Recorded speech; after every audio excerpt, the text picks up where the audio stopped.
In the name of the Father, Son, Holy Spirit. Amen. Glory to Jesus Christ. Glory forever. So we're back for Orthodoxy 101. And today we're going to cover two sacraments in one. And the first one we're going to cover is the sacrament of unction. And the second one we'll cover is the sacrament of ordination. And then we're going to talk a little bit about the priestly orders and things of that nature. And we'll touch a little bit on monasticism as well. So this will begin with first with the sacrament of unction. I want to start this by telling a story, one that really affected me greatly.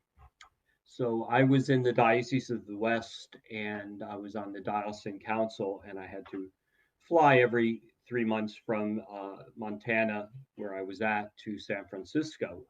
And I got off the airplane in San Francisco, and Archbishop Benjamin met me at the plane at the gate, and he said, "We got to go somewhere. I need your help."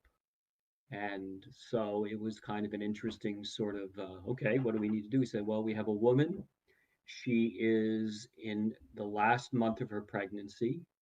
She's dying of cancer. They're basically keeping her alive so that the child could be born. And we're going to do the unction service at the hospital for her. And you are the seventh priest, because we'll get to that in a second. And so it's absolutely, let's go. So we went to the hospital. They had kind of closed off part of the floor. We had the seven priests, including the bishop, and a choir and a group of people gathered around in the hospital room. And there was the mother. She had already given birth to the child. She had already given birth, and so she had the little baby on her with her. Her husband was there, and we proceeded to do the unction service.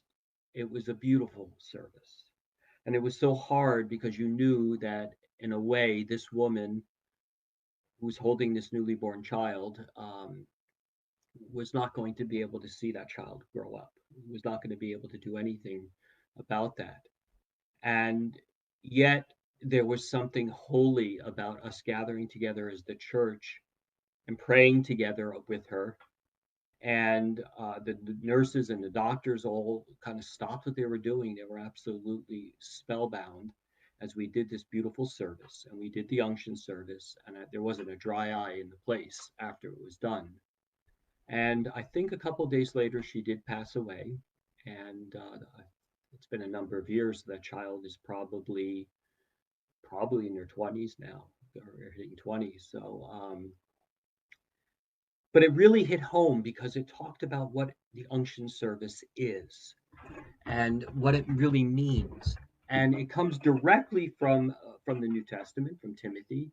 It says, if one of you are sick, gather the elders together, pray over them, and anoint them with oil. And that is precisely what we did. By the way, the word in Greek for elders is presbyter, which is also the word for priest. So we did exactly as we were commanded to do. And we really did this service as a way, if God granted the healing, it would be.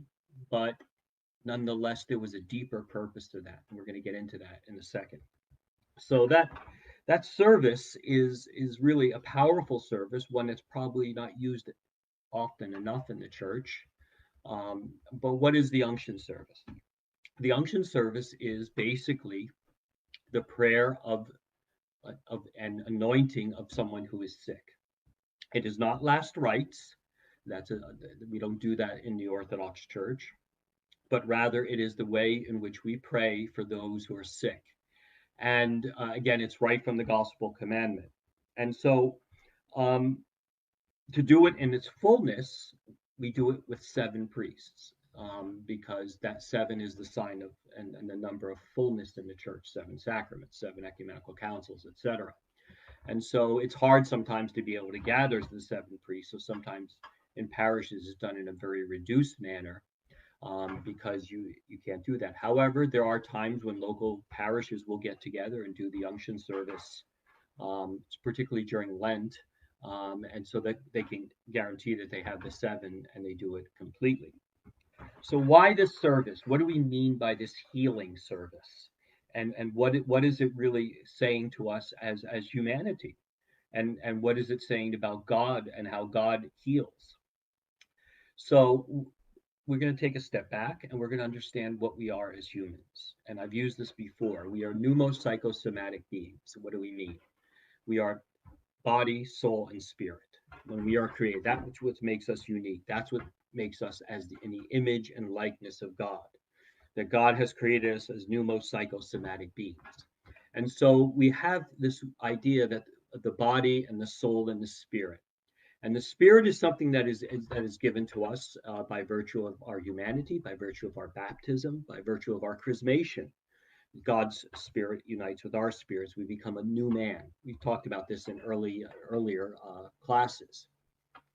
But what really is happening here is when sickness happens, and sickness is not something that is natural. It's part of the fallenness of the world. We're not created for sickness. We're not created for sin. We're not created for death.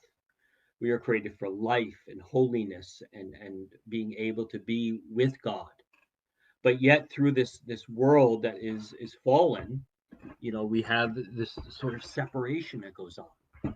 And what the service of unction is to kind of unite that back together in a real way.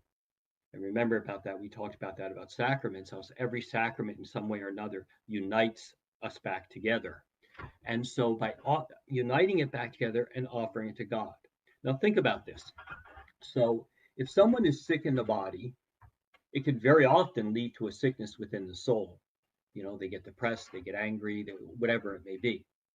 And so, likewise, if someone is sick in the soul, they're struggling with addictions or other things, it will lead to a sickness in the body. And so, what the service of unction is doing is bringing that together, bringing whether it's the sickness in the soul or the sickness in the body, and kind of uniting it together and putting it before God. And so, really, that pneumopsychosomatic being that we talk about, this is a way in which the church very tangibly does this. And so it really is something that is a remarkable service because, again, if the body is healed through this, we thank God. And it has happened many, many times. I can tell you other circumstances in which I did an unction service. I was one time, it seems to happen to me when I go from the airplane, I was flying up to Billings I had left that parish, but I was asked to go back to kind of deal with some issues. And I flew there and someone picked me up at the airport and said, Father, we need to go to the hospital. One of the parishioners was in a very bad car accident, is on the brink of death. And so I said, absolutely, let's stop by the church. I'll grab what I have to do. And we went there and we anointed this person. And the next day, the person was up and about. The doctors couldn't. And everyone looked at me and I said, it's not, it's not me. It's just if God grants that healing, that is his will. But the most important thing about the unction service is to make sure that you're healing the soul so that whatever it comes later, whatever you may have to face, it is being done in a way that is true and right and godly in a sense. So that's really what it is. Now, in Byzantine practices, for example, there is a tradition of doing the unction service on Holy Wednesday evening, and many parishes do that. They do that. I don't know where the tradition kind of got started. I think it has to do with the reading that day, which was about the woman anointing Christ's feet with the sweet smelling oil, and then the repentant harlot is her name, and somehow that came to be connected with this idea of the unction service. But to be technically correct, that's not really what is meant to be done on that day, especially Holy Wednesday evening, which is the evening before Holy Thursday, which is the service celebrating the first Eucharist, that the focus needs to be on that, the first Eucharist, the institution of the Eucharist. And there's a lot of things that happen at that service liturgically. That's in an earlier class. But nonetheless, it's not a bad thing to do, and many parishes do it. And and they do some sort of an abbreviated form. Um, Again, the the service of the unction actually comes from the New Testament. There's actually Old Testament biblical stories about this, about anointing people, anointing the sick, Leviticus 2:4, for example. But really, we take that from Timothy, but we also take it from Luke 10, which is the story of the Good Samaritan. And when, if you remember that, and that's one of the seven readings, by the way, the seven gospel readings and seven epistle readings, we'll get to that in a second. When you look at that story of the Good Samaritan, and what does he do to that wounded person? He puts oil and wine into his wounds. And the wine is considered an astringent, it cleans it out, and the oil is a balm which soothes it. And so there's a lot of logic to that. As one of my professors, Dr. Paul Meindorf, used to say, olive oil was kind of like the aspirin of the day. You took it for every ill. But nonetheless, there's other sort of readings about this as well. So to do the unction service, first and foremost, you should prepare yourself. It should be done for people who are sick. They should prepare themselves by going to the sacrament of confession. It should be done in a as part of a service. The service itself is like an extended Matin service with prayers and the canon and all that. But the unique part of the service is this. Um, if you have the seven priests, you will have seven epistle readings, seven gospel readings, seven prayers, seven anointings, and seven remembrances that go with it. So again, it's a long service. If you do it in your completeness, it's 2.5 to 3 hours. But it is there to be done to heal those who are sick. It's not there to forgive the sins, though that's part of the service is talking about that. It's not there because of you just want to get special blessing. It's there specifically designed to heal the sick. Um, and it even talks about that within the service, by the way, in prayers and the different parts that the priest does. It talks about the necessity of doing this and that it's good and right. And we have this, and this was commanded by Christ to do this. And it also talks about the necessity of doing this for the healing of the soul and body.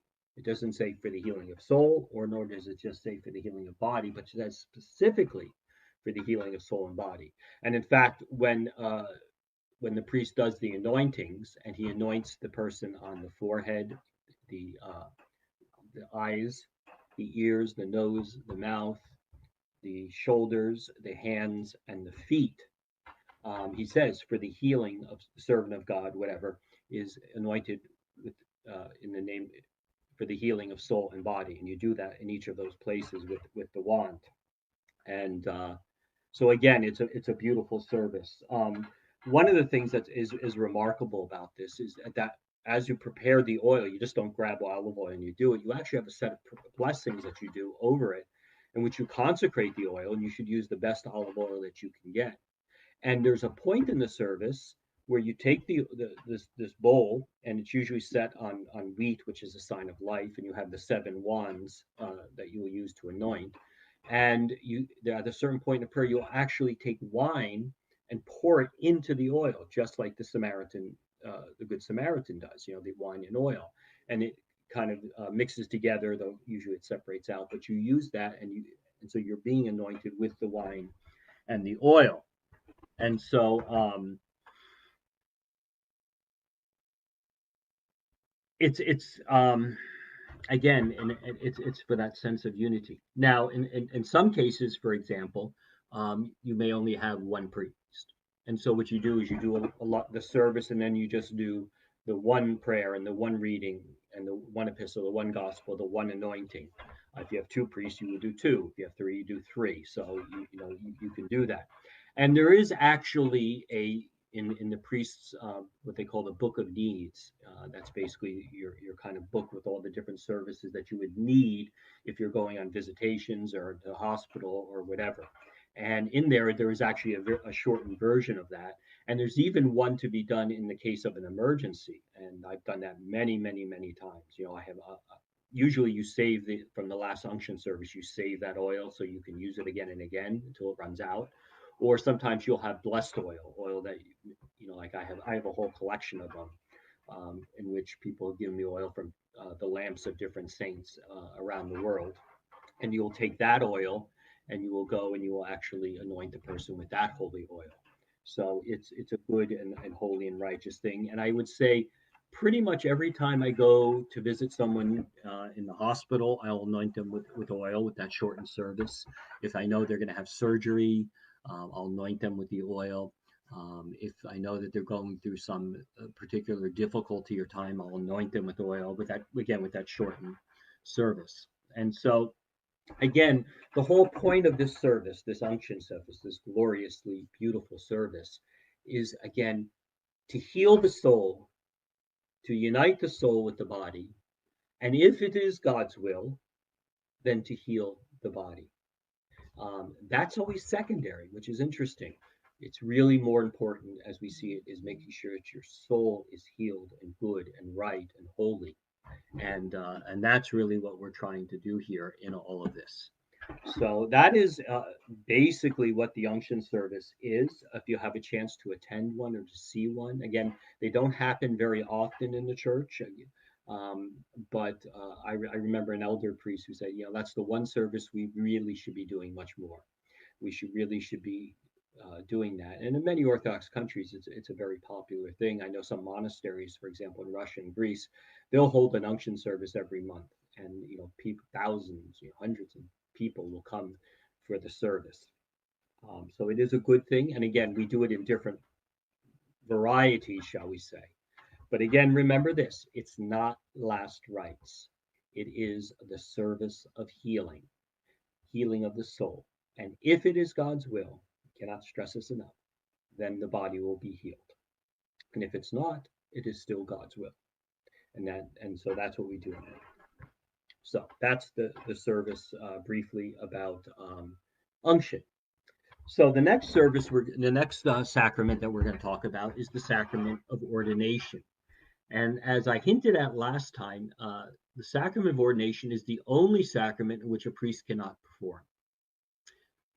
Only a bishop can do the consecration. This comes directly from the biblical example from Timothy and elsewhere. And it talks because the bishop is the apostle. He is the successor of the apostle. He is the one who has the authority, and if you want to use this word, I don't necessarily want to, but the power to lay hands. And every of the ordination is the key point is the laying on of the hands. And it is that idea of setting apart a person to serve the community, to serve the liturgy, to do the things. And as everything, we're going to get into this later, there are ranks of clergy. So there's the lower clergy all the way up, the height being the consecration of a bishop. They don't call it ordination, they call it consecration. So it's the ordination takes place during a divine liturgy, depending on what rank you're being done. It's at different places.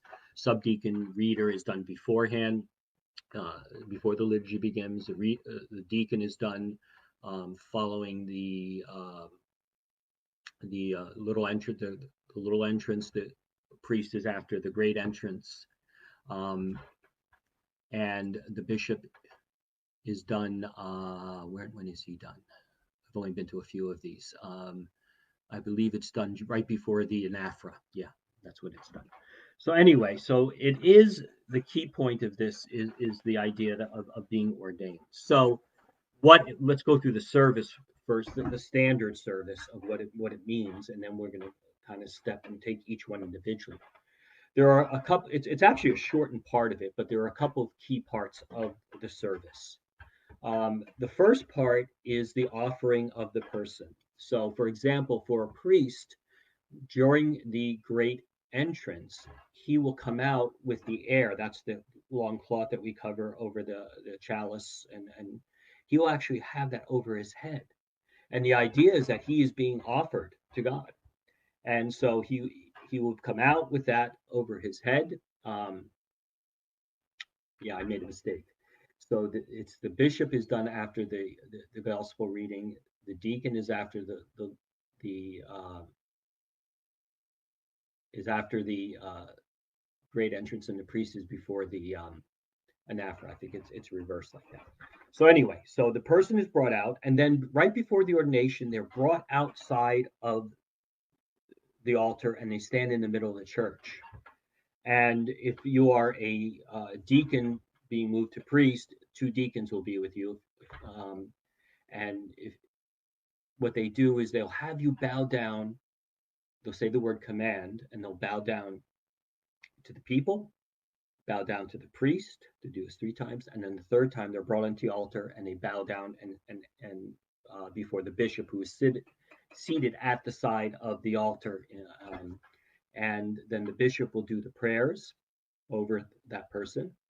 He'll lay his hands on that person, and then that person will be led 3 times around the altar table, kissing the 4 corners of the altar.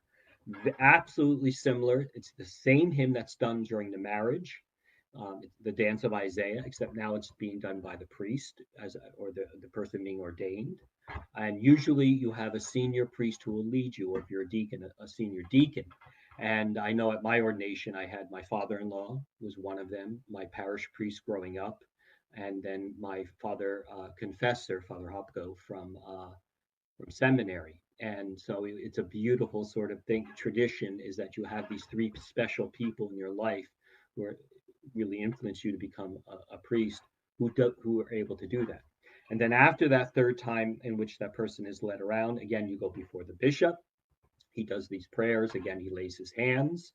Um, and usually he has some words for you, which are kind of personal, like between you and him. When I was ordained priest by Metropolitan Theodosius, he had some words for me. He had known me since I was a teenager. When I was ordained deacon by Archbishop Peter, again, he had some words. I was a subdeacon for a short time. So it was a beautiful sort of intimate moment. And usually priests don't talk about that. It's sort of like between you and that ordaining bishop. After that, the priest is then presented before the people. He's brought out into the solia, into the front, and he is vested as a priest. And the bishop will hold up each of the priestly vestments, or if it's a deacon, the deacon's ones, and he'll say, Axios. And the people reply back, Axios, Axios, Axios. What does that mean? Axios means worthy. So think about it this way. He has been pulled out from the people. That's the whole point of having him start in the middle. He's being pulled out from the community. He's now being set aside. That's the whole laying on the hands. And now he's being presented to the community, and the community has to ascend to that. So that's why the community then goes and says back, Axios, Axios, Axios. If, and has happened, someone yells out anaxios or unworthy, the ordination stops. And the bishop has to investigate why it is that someone said that person is unworthy. And that has happened, by the way. So rarely, but it does happen. So then as he has each of your priestly vestments, the bishop puts it on. And then the final thing is he'll present you with the liturgy book. I still have mine. It was a liturgy book that I had from when I was a kid, and so it was beautiful. I still have it sitting there in it's all kind of torn and tattered at this point, but he's presented with that. If it's a deacon, he is presented with the liturgical fan, and then he takes, and after that's done and he presents the final axios, then the priest will take his place in the order of in the ranks of the priest. But in this case, he stands next to the first priest, and that is because the first priest is going to kind of help him along, because he's going to be serving, because the junior priest always takes the prayer before the ambo at the liturgy, and so that's going to be your prayer, so you better make sure you get it right. And if it's a deacon, the same thing. The deacon will have that litany before the prayer before the ambo, and so they kind of help him, walk him through that first liturgy, and it's a kind of a beautiful thing. And after, and then there's another part in the service, right? After the gifts are consecrated, the deacon will have his fan, and he'll have to go and do the sign of the cross over the fan for that whole litany before the Lord's Prayer. If you're a priest, and this is a very humbling moment, you are taken to the altar table, and the bishop places the discos with the lamb in your hands, and he says to you, basically, this is your responsibility. Be responsible for every particle and never dishonor. There's actually a technical thing, and so you stand there looking at the lamb for that whole litany before the Lord's Prayer, and it's a very humbling thing because it tells you this is what you're there for. This is what you're doing. You're going to be able to consecrate the gifts. You have been given this special sort of gift and grace from God to do that. And I would argue that with the laying on the hands, just like baptism, just like chrismation, there is an ontological change. There's something that happens to you that's different. You're no longer that same person. You can dishonor it, you can misalign it, you can distort it, but that gift that's given to you that changes who you are as a person. There's no way to really describe it other than you grow into the priesthood, you grow into the understanding of what it means to be a priest, and I think the longer you spend as a priest, the more you realize the grace that is be given. Because one of the things that is said when the hands are laid on you is that which you are lacking is now filled by the Holy Spirit. So again, I can't be perfect. I'm lacking many things in my life. But in this case, as serving the priest and serving as a priest, anything that I'm lacking, anything that's done is now filled with the Holy Spirit. And so I can't tell you how many times that has been a great comfort to me, as much as I may fall short in my own exercising of the priesthood. At times I may fall short in my own personal life. That gift that God has given me always reminds me that I have that gift of standing before that holy altar and to offer the bloodless sacrifice. And so whatever my shortcomings are, and they are many, God has given me that as that wonderful gift. And so you grow into it. You learn to go into it. I know after the ordination, the first time, there is a tradition that you should go away after your ordination and you should serve for a week in a monastery, and you should serve the liturgy every day. So you get used to it over with the people watching you and helping you and correct you. Sadly, that's not always able to happen. Sometimes it does. I remember my first liturgy was at an Antiochian church, and they had a whole different sort of order of the service. But I remember thinking after I consecrated the gifts, that brief thought is like, well, did it work? Of course it did. Of course it did. And so that first time as serving as a priest really it is humbling, and you are humbled, as Father Tarazi used to say. You never humble, you're humbled. So it's a glorious gift. And there is another tradition in which, and I don't know how, it may just be one of those things that's out there, but after you're ordained, the older priests come and ask for your blessing. And that was very humbling. Oh, these older priests who I've known since I was a kid, some of them are revered in the church, and they're asking for your blessing, and they're kissing your hand. And that's a very humbling experience. And I'll just relate one more thing is, I've seen my father, since passed on, cry 3 times in my life. And one of them was when I was ordained. And he was crying, that I belong to God now. And then he came up and he asked for my blessing. And it's like, how do you bless your father who has blessed you with life? And that was a very humbling experience as well. And but again, so going through the service and that the beauty of that ordination and that being set aside. So it's a great gift. If you have a chance to go to an ordination, you should definitely do that and see it. There are different priests have different bishops have different ideas about ordination. Some bishops will only ordain in the cathedral. That was certainly a practice for many, many years. That's an old Russian sort of thing. Others, a lot of times at St. Vladimir's at the seminary or at St. Tikhon's, they do the ordinations there. At other times, they may do, if someone's being ordained for a particular community, they'll be ordained in that community, which I think is a beautiful thing. See, that's one of the things that we've kind of lost in this idea of the priesthood. We're not ordained as a free agent, and then we go and shop around and find the right parish. We should, and traditionally, this has been the practice in the church, is that you're ordained for a particular community. That you're taken from that community to be ordained to go back to that community. And in some cases now you'll see that happening because of the need for clergy, and you find a good and pious person. Certainly in Greece, that is often very much the case in the villages and stuff. They'll ordain someone, a pious person from that community, in order to serve that community, and that's where that person will stay for their entire life. In the modern circumstances, that is not necessarily always the case. One of the things is that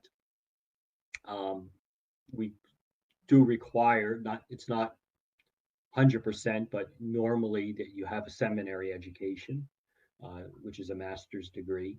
You can go for deacon, you can go through the late vocations program and be ordained a deacon, and then you're ordained for that particular community. So you still see that there.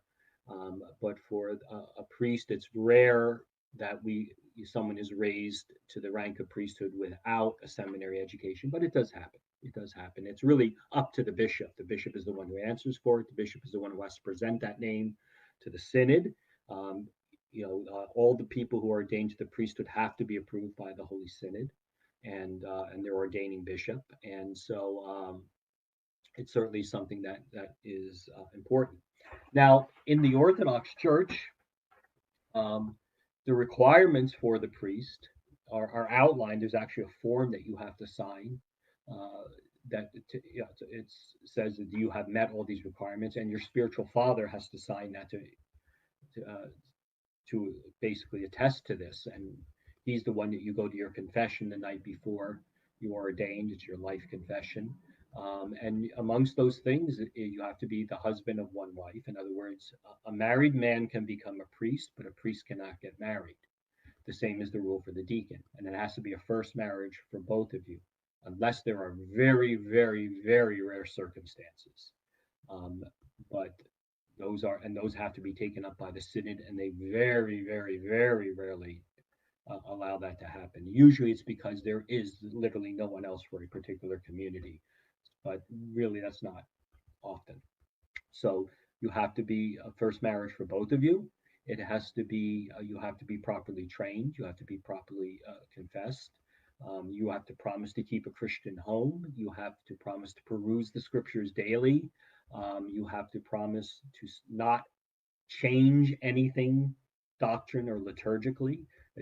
That is an important thing, that you are to pass on that which you have received. And there's a whole list. There's about 10 items that are on that sign, and that actually goes in your permanent file. Your clergy file, that you sign that document and that you keep it. And if you do not live up to that, that can be grounds for being deposed, which basically means that you are no longer a priest. We don't believe that, as in the Roman Catholic, that once you ordain a priest, no matter what you do, you'll always be a priest. No, you can be deposed from the priesthood and no longer be allowed or function as a priest. So, and that does sadly happen. So, anyway, so what else? So let's talk a little bit about the different orders of the priesthood. So they're split into, basically, there are three sections. The first section is called the minor order. The second section is called the major orders, and the last section is the episcopacy, the bishops. So what are the minor orders? The minor orders are basically two. They are reader and subdeacon. And it even says in the service, when you're tonsured to the reader and to the subdeacon, that this is the first step towards priesthood. So you can be divorced and remarried. It can be a second for those two ranks. You can be allowed to have a second marriage. It used to be you couldn't get to any of those ranks until you were ordained or you had to stay celibate, but that is not a practice in the church anymore. And certainly there are young people who are made reader and then get married. So you don't have that same sort of restriction. So what is a reader? It's just what it says. It's someone who is to read the services of the church. They wear just a black cassock, and they actually, when they are made a reader, they are tonsured with the hair, and they actually, the bishop will open up the epistle reading, randomly point to a passage and say, read this, and then the person has to chant it, and then he'll stop and say, okay, and that's to make sure that the person can actually read, and actually has been trained to read. And so in many parishes, you'll see a number of readers. They wear the black cassock, and their major job is to read the epistle reading and to lead the choir. And in some cases, they'll serve in the altar as kind of a senior altar server. And so it's a good and right, and people have spent their entire life as a reader, a blessed reader. The second one is a subdeacon. What is so the reader will just wear like the black cassock, and if he's doing his function, he'll wear just a like an altar boy robe. And then the subdeacon will wear what's called an ororion, which is a long, beautiful strip, and it'll be done as a cross in front of him. So a subdeacon is basically a glorified altar boy. Their job is to be the bishop's assistants. You'll see when the bishop serves, you'll have these two men. They'll be holding the chikiri and dikiri, the candles. They'll be doing a lot of the vesting and the unvesting, and all the kind of intricacies that happen with the hierarchical service. So they're basically the bishop's assistants. However, in parishes, they are the senior altar servers. You know, they assist the priest. It's and they should be able to be. So when the bishop does serve, you have people who are trained who can also be with him. Though the bishop usually travels with his own subdeacons. So their major job is to assist in the service. So you've got the reader who is doing the chanting and the reading in the service, and then you got the subdeacon who is assisting in the liturgical parts of the service. So those are the minor orders. Then you have the major orders. The deacon is the first of these. They have the deacon and priest have the same regulations as we talked about. And what is the deacon? Diakona, to serve. And in the New Testament, the deacon was one who was responsible for taking care of the good order in the parish, was responsible for making sure the funds were all distributed, and assisting the priest liturgically, which is now much more of its function. If you ever have a deacon in your parish, you'll know that he does most of the litanies. He kind of is like, I always called like kind of like the sergeant major. He kind of runs the show, and so the deacon is liturgically a beautiful thing. And so and there are different ranks within the deacon. So you have a deacon, he wears the one ororion, he has an altar boy robe and the one over the one shoulder, and he'll have cuffs. And then you'll have from that you'll have the proto-deacon. The proto-deacon is a more advanced deacon, a more senior deacon. He'll have a double ororion. So it'll go, instead of just going one strip here, it'll go one around him and then back over. I wish I had a picture of it. And that is his job. And he is basically a senior deacon. And there's different awards within that. And then you have the archdeacon. The archdeacon is the bishop's deacon. He's the senior deacon. He not only does he wear the double ororion, but on the ororion it'll usually say holy, holy, holy. And you don't mess with the archdeacon. He kind of runs the show. Priests are kind of pushed aside by him. He is the trusted, usually the secretary to the bishop. He liturgically is a master in the altar. There's a couple of subdeacons I know that can do the liturgy by memory in 16 languages. You know, these archdeacons are amazing.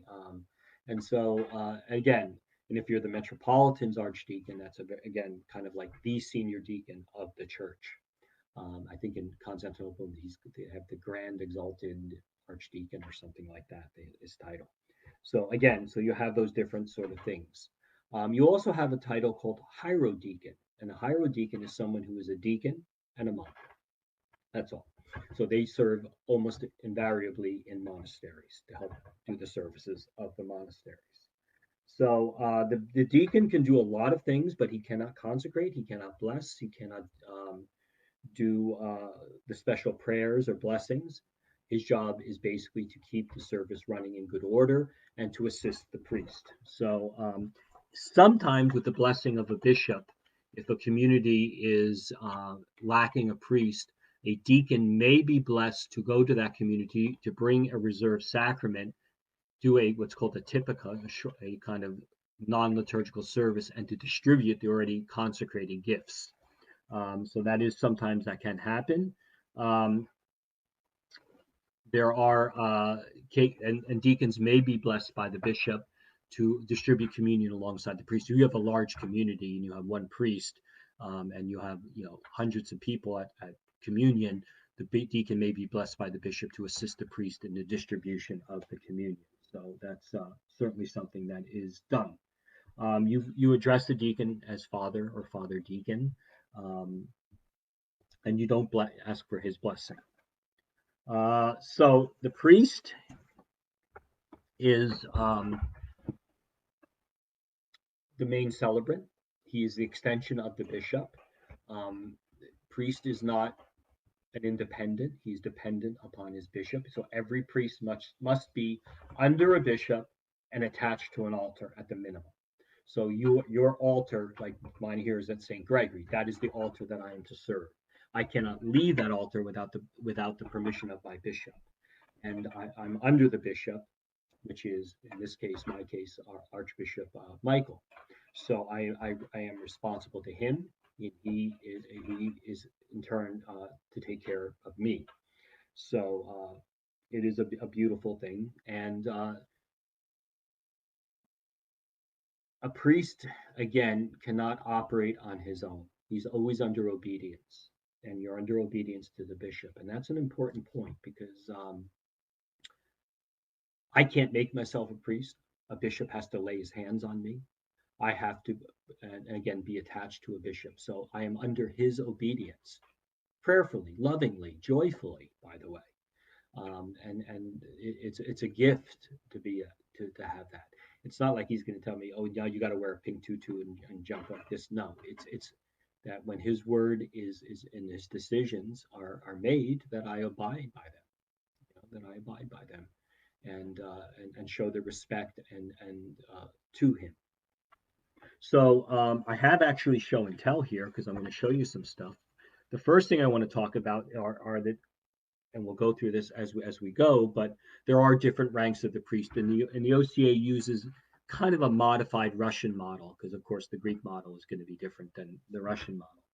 But a priest, when you're first ordained, is given a three-barred cross, a silver one. This is my ordination cross. It was my father-in-law's. And, it's a beautiful thing. And this chain, by the way, was a gift from a priest that I knew from childhood, and it belonged to Father Alexander Schmemann.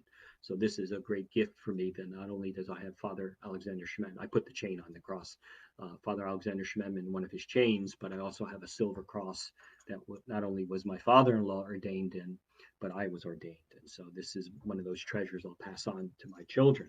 So it's called an 8-pointed cross or a three-barred cross. 8 points is the common thing, and it's basic, and that is your basic priestly cross. As you move on, and in the priesthood, you will be given different awards. We're going to go through those in a second. But when you become an archpriest, you get a gold cross that's only 4 points. This one is this is a gift to me, and it was actually from 1797. And this is the cross, my archpriest's cross. And it's, as you can tell, it's gold. This has been faded because it's so old, but it's a 4-point cross, and usually within it there's the 3-bar cross. But that is an archpriest's cross, and it has that chain. You can see it's a little bit of a different type of chain. So that is an archpriest's cross, and if you look on the back, you can see it has writing. And it has the date down there, 1797. This is from the Tsar Alexander III, I think. These were given out. But what is that writing on the back of the cross? This is in Slavonic, so obviously you're not necessarily able to read it. It comes from the passage in Timothy, which it says, be an example in your life in faith, purity, and love of God. It's the priestly exhortation that this is what you're doing. You're given a cross, and you therefore should do that. So all the priests, usually the silver crosses and the gold crosses, have that on the back to remind the priest of their function.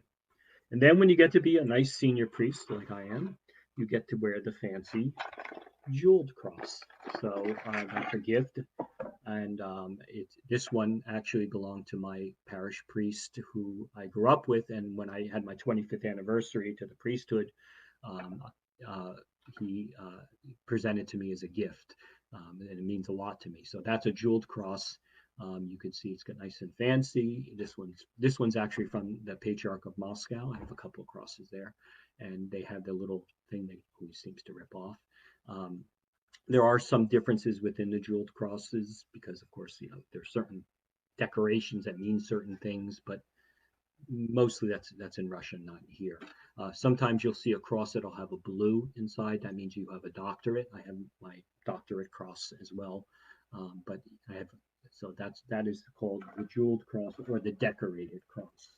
So you can tell a lot of these things were introduced under Peter the Great because you want to be able to tell the rank of a priest when you talk to them. So in the Byzantine tradition, you have no cross when you're ordained, then you're given a cross, and then you're given a jeweled cross. That's just it. But in the Russian church, it's a little bit more complicated, as always. So there are a couple of awards. Let's look at the basic priest vestments.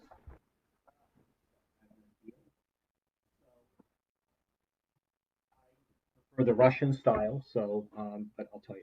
So the first thing you'll note is that the priest will wear what's called a stikar. It's a white baptismal robe. Again, certain times the priest is vested fully. Sometimes he's vested less fully. That all depends on the type of service. So you have your first thing is your baptismal robe. I don't have one here. They're all in the church. The second thing is your sign of your office, and that is called the stikar. I mean the epigonadios. And so this is a long base. Think of the deacon with the one, and it's basically brought together in front of you. It has different colors. This is just a set that I grabbed, and it has 7 crosses. There are 7 crosses on there, the sign of the sacraments. And this is your basic priestly vestment. I have in my car. I have one of these in my priest bag that I can't go everywhere in my car with. If I have to go to the cemetery or the hospital, I pull it out, and this is what I wear when I do the blessing. So that's your first vestment. The second thing that you'll have is cuffs. These are your cuffs that the priest wears, and basically it's there to keep your sleeves from getting into everything. But of course they're beautiful. They're made to be right and left. There's a prayer. By the way, all of these set of vestments have a prayer that you say before them. So these are the cuffs that go on. And the basic rule of thumb is if you're going to read any gospel during any service, you make sure you have your cuffs on. The next thing that you have is your zoni, that's your belt, and that basically is worn to keep your epigonadios, your stikar, from kind of floating all over the place. So this is your belt, and then your final one is your Polonian, which is your big vestment that goes over over everything. On the back, there'll be a cross and a star. There's a star on the bottom here. Yeah, see. And again, this is a Russian style, which means it's a high back. The Greek styles are more low backs. I just grew up with this style. And so this is your basic thing. So if you're doing major sacraments and gospel readings, you'll wear this. And of course, for the liturgy, you wear everything. And then you have different awards. As you go up, you are given awards. So the first thing you have, and I cannot find mine, I don't know where it is you are given what's called it's basically a pointy hat and scutia. And so it's a purple pointy hat, looks like kind of like a Catholic beretta. It's kind of, and you kind of wear that outside and other things. It's kind of a rank sort of thing. The next thing that you would receive as you go up is you get the right to wear the brenik. The brenik is basically this. It's a towel. It's a fancy towel that goes over your right hip until you get the other one. Then it goes over your left hip. And so it's basically an award that makes you a more, you're moving up the ranks, shall we say. The next thing that you would get is this. That's the Kamalaka. Not, depending on where you are in this country, some priests wear, when I was in the Diocese of the West, I wore this for all the services. That was just a requirement. And it's basically a flat hat. And if you look at the bishop's hat, um, it's basically this with the black veil over it. Or if you're a metropolitan, a white one. So this is, and it could be, it's usually red or purple. Or I have a blue one because I did serve on the metropolitan staff at one point. Yeah, so that's your basic Kamilavka, this is called. And then you'll be given a gold cross. Usually, you'll get Archpriest and the gold cross at the same time. Sometimes they'll give you the gold cross, which will basically be the three-barred cross that's just gold. But I rarely have seen that. Usually you just go right to the gold cross. And then after the gold cross, you are given this, which is, we call it the politza, which is the diamond. And this will then go on your right hip, and the other one, the drenik, will go on your left hip. And this is an archpriest award as you get more senior to the archpriest. And then moving up the line, you will then get the jeweled cross, and that would be your next one. And then the church, this has been kind of one of those controversial things. We had it, then we didn't have it, and now it's been brought back. And that is for very senior priests, archpriests, those who have served, I think, a minimum of 45 years, they are awarded the mitre, which is the bishop's basically crown with no cross on top. So you'll hear someone referred to as the mitred archpriest. That means they have been given the blessing to wear the mitre. And they're usually the bishop can only award one per year, and again, they have to meet the requirements. And in a normal diocese, you'll have 2 or 3 of the mitred archpriests, very senior priests in the church. In the Russian church, they even go farther than that. They have after the mitre, they have a priest who are given the blessing to wear 2 crosses, 2 jeweled crosses, and then they have priests have the blessing to serve with the royal doors open in the same manner as a bishop, and for the whole service, because you don't close the royal doors when the bishop serves. And then the highest one is that you actually get the blessing to use the chikiri and dikiri, the 2 and 3 candles, like a bishop, and that's only like one person in all of Russia gets that blessing to do that. So that's a senior, very senior priest. But those are the vestments of the priesthood. And again, there's different colors depending on the liturgical season. We'll get to that at a later class. There's different styles, but those are the basic things that you get. Usually gold is your standard color. It's the first one you get. My gold, I said I was ordained in. It's 25 years old, still looks great. I wore it 2 weeks ago for my celebration, the 25th. And there is a tradition that the priest gets buried in the vestments that he are ordained in. There's also a tradition where you have you have a set that you put aside for your burial.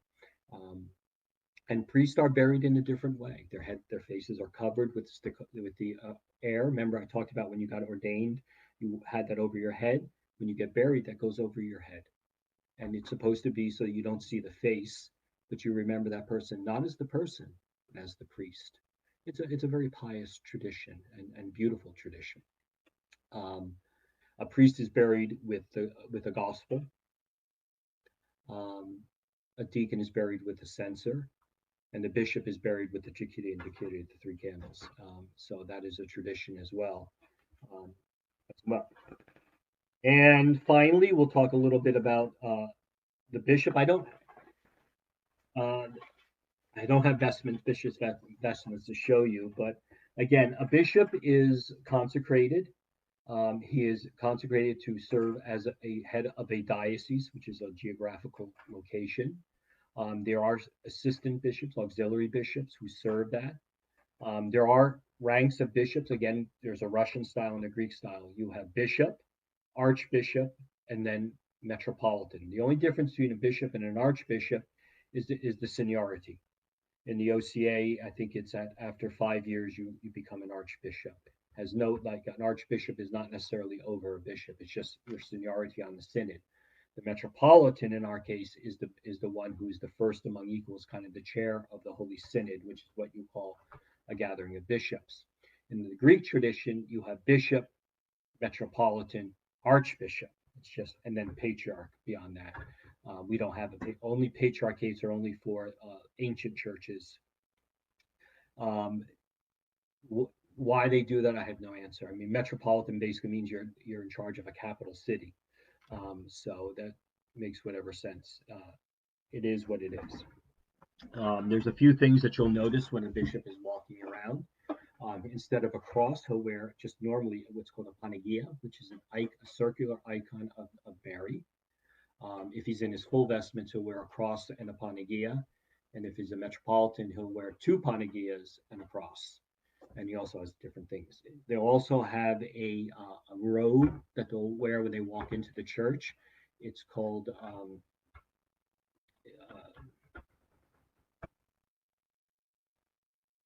just lost it. Mantia. It's called a mantia, and the mantia is basically a Turkish judge's robe, and it's normally purple, and it has the initial. It has two tablets which represent the Ten Commandments, and it usually has the initials of the bishop on there, and then it has a white strip with a red line, which is supposed to represent the gifts of teachings that flow from him. He normally wears a purple one. Purple and red, by the way, are interchangeable in Russian, so purple and red. A metropolitan wears a light blue one. A patriarch wears a green one. And the other thing is walking around, he'll have a staff on. He'll have a staff. It's either two dragons, which going towards each other, which comes from the Old Testament and the serpents in the desert, or it'll be a kind of a crozier that'll go like that he can rest on. He'll also if he's just walking around, he'll have a walking stick. And then you'll see he'll stand on things called an orlitz. It's basically a circular rug with an eagle over a city, which represents every bishop has a city that they're consecrated on.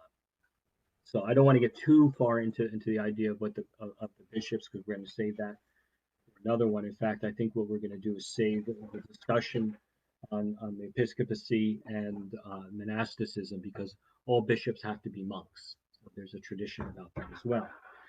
But just to kind of just talk a little bit about that, when a bishop is consecrated, you have to have 3 bishops minimum. That way, there's no one bishop who's going out there making other bishops. And this has been a problem in the past. So the church very early on decided, this is one of the earliest canons, there has to be a minimum of 3 bishops present. And all 3 have to lay their hands on the bishop. They actually do that, and they place a gospel over his open gospel over his head as they do that service. And a lot of the service, besides that particular function, is very much similar to the ordination of a priest. They're brought out, they're brought back in, they're led around the altar table, they're vested with each of the pieces of the vestment. And in some cases, then they'll have a throne, bishop's throne, and they'll be seated in there, and they'll bring the staff, and he's kind of officially taking over now the diocese. When a bishop is fully vested, he is dressed like a middle Byzantine emperor, basically. Before that, they basically wore what the priest wore, except with what is the long amaphor, which was the sign of his office. It was a long, kind of fancy piece of cloth. It was actually made out of wool, because it's supposed to represent he's the shepherd. He has the shepherd's staff, and he actually has the lamb over his shoulders. Now they've become much fancier. Archbishop Nathaniel, the Romanians, will always wear. He has a beautiful. He got when he was a bishop, and it's made out of wool. Nuns actually knit it. He loves that, and he always uses that one because he loves that the real symbolism that you're wearing that. So that he would wear the priest vestment with that. But after the fall of Constantinople, the bishops were given secular rights by the Turks to kind of keep the Christians under control and start dressing like little Byzantine emperors. So you'll see they'll have the white stakar, which is basically the baptism robe. They'll have a politsa, just the politsa, the diamond. They'll have the stole, like I had, like the priest has, and a belt, the zoni. And then they'll have what's called, and cuffs. And then they have what's called a sakos, which is basically a fancy altar boy robe that goes over all of it. And usually it has all these buttons and bells on it. And then over that he'll have either the small amaphor, which is there are different times you wear different things, which is just basically going around the top of them and then buttoned in the front, or the great amaphor, which goes up and around and then back. And as a subdeacon, you got to learn how to vest the bishop in the middle of the church and be able to do all that. So you have the great amaphor, and he takes that off, and then he puts on the small amaphor, and then he'll have on top the mitre, which is that basic crown with the cross on top of it. And so that is your basic, and then as I talked about the two pieces. So that's the basic of what the bishop is. And there is this tradition, and again, when the bishop is just walking around with his cassock and his riasa, only deacons and higher can wear the riasa. That's the one with the long sleeves. The cassock is the short sleeves. When the bishop, then he also wears that monastic hat, which is the kamalafka with the black cover. And if you're an archbishop, you have a jeweled cross on it. If you're a metropolitan, you have a white one with the jeweled cross. So that's just some of the traditions. In each country has its own traditions, like what the Patriarch of Constantinople wears. The Patriarch of Moscow has a special hat that he wears. The Patriarch of Alexandria has one. So that's beyond our pay grade. And so that's basically it. That's basically what all the things are within it. Someone reminded me of this the other day, and so I'll tell you, there's an old Russian joke. That when a deacon loses his voice, because remember the deacon is the one who does all the great, beautiful, does most of the service. When the deacon loses his voice, they make him a priest. And then when the priest loses his mind, they make him a bishop. So that's an old Russian saying. But to go and to up those things, you have to go through each of those steps. You have to become a reader first, and then you have to become a subdeacon. Then you have to become a deacon and then a priest. And then if you're going to be a bishop, if you have not already been made a monk, then you would become a monk. All of those are there. I was made a reader. I spent a couple months. I was made a subdeacon at the same service that I was made a deacon. So I never even left the building. That's not an uncommon thing to make you a subdeacon, even though I was functionally serving as a subdeacon. Officially made a subdeacon and then made a deacon at the same service. You cannot go from deacon to priest at the same service. Like my father-in-law was made deacon on Saturday and priest on Sunday. I spent about 9 months as a deacon. Some people spend a long time as a deacon before they become, if ever they become priests. Deacons can sometimes be deacons for their entire life. Usually, if you're a senior deacon and you're made a priest, you'll jump in rank. They'll immediately make you an archpriest because of your service beforehand.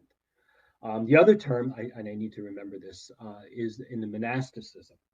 So you have a monk. A monk is a lay person. He's not a priest. And this applies to a nun too. They're lay people. So the monk is a lay person, but you will take some of them and set them aside to function for the services. So you'll have what's called a hieromonk. That's a monk who's a priest and a monk, or a hierodeacon, a person who's a priest, a deacon, and a monk. And then you have next up you have igumen. He wears the gold cross. By the hieromonk will wear a regular and then a silver cross. An igumen wears the gold cross, and basically he's someone who is in charge of a small group of monks. At least that's the way it's supposed to be. Unfortunately, now it's become more honorary. And then you have an archimandrite who wears the jeweled cross, and he's usually the abbot of the monastery, the head of the monastery. So in a functional way, they all have their purposes. You have your abbot, who actually does have a mantia, and he does carry a staff like a bishop. And everyone who becomes a bishop becomes a monk, and then they're made an archimandrite, and then they're made a bishop.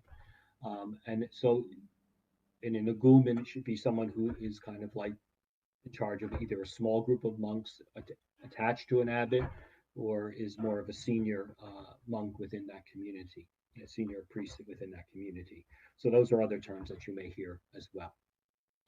And I think we'll stop there. We'll get into monasticism at another point. And we pray for your priests, pray for your clergy, and most of all, pray for those who are sick and suffering, because they need our prayers. And the church gives us this opportunity to be able to do that. And it's important that we always do that and keep those people in our prayers. Have a blessed night.